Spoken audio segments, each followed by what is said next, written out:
I've been playing with my girlfriend some adventure games. I have to note that I'm a pretty big freak about what's his name? The writer Julius Verne. Yes, that's who I meant. Yeah, I like his books a lot, and we've been playing some of the classic adventure games. Well, relatively classic for the PCs.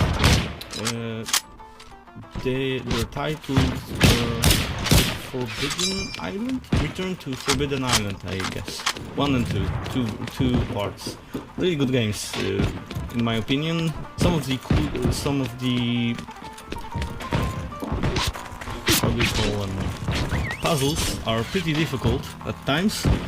But yeah, it's a very satisfying game. The game, it's pretty linear, but it's fun to play. If you haven't ever tried it, I really recommend it. It makes for like 20 or something hours of gameplay. And if you're normal like me, or maybe not normal, if you're slow like me, that would be the better term. And if you're pretty skilled at adventure games, I guess you could just bring it in like 3 hours or something. I'm kidding, but really great games. And if you're a fan of Jules Verne literature, then you'll certainly enjoy them. Let's get back to requests. And I've got a pretty good one, which I even scheduled before the show, not knowing that someone would actually request it. It's a classic for my show, The Funk 3-Minute Wonder, Buzz Monkeys, Minimal Electronic. And it was requested by Immortal, so thank you for that request, Immortal. Let's hear some funky Buzz Monkeys.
Studies have provided fascinating results.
It must be the music.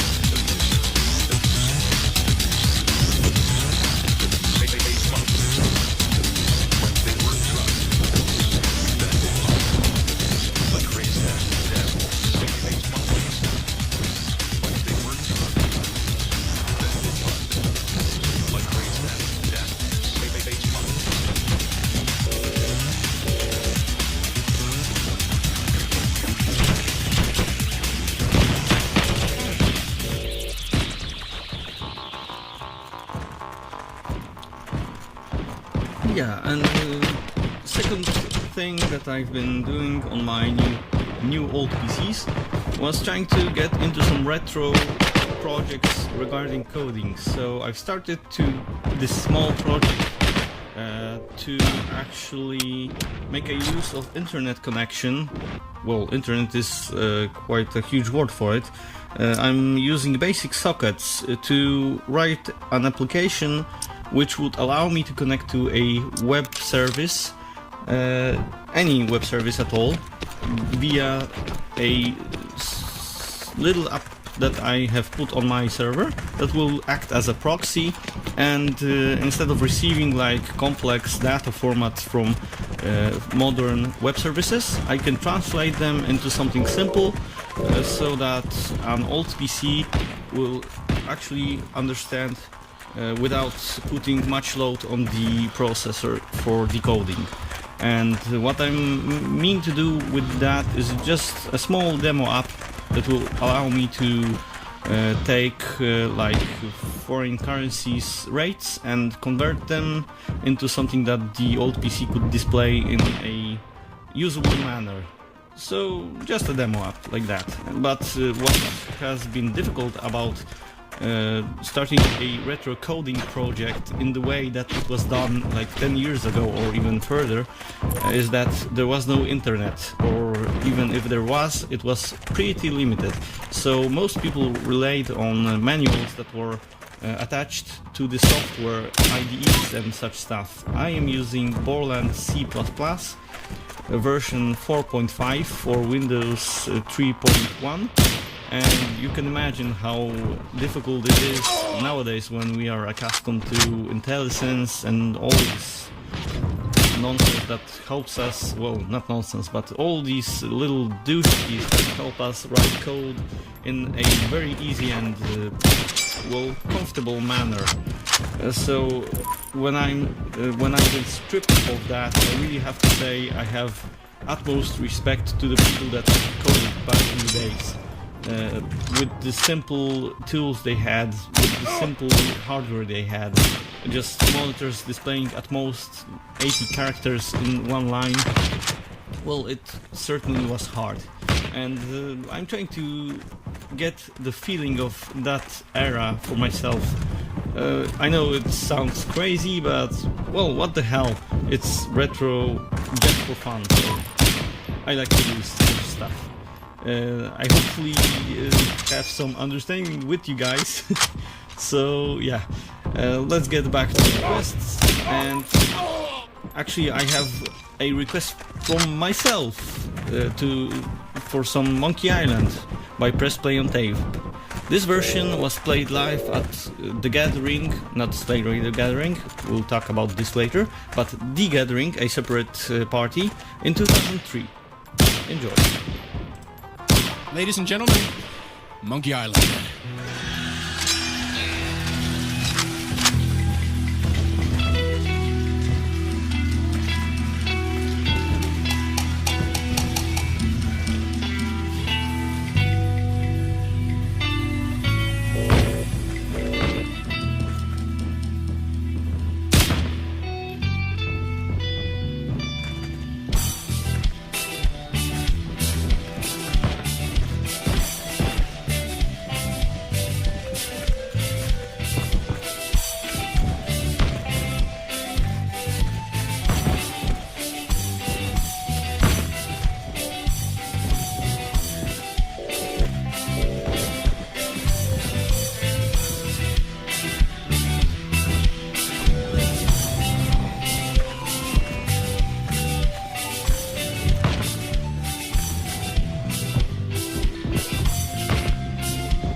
it's not easy to be a retro computers enthusiast all in.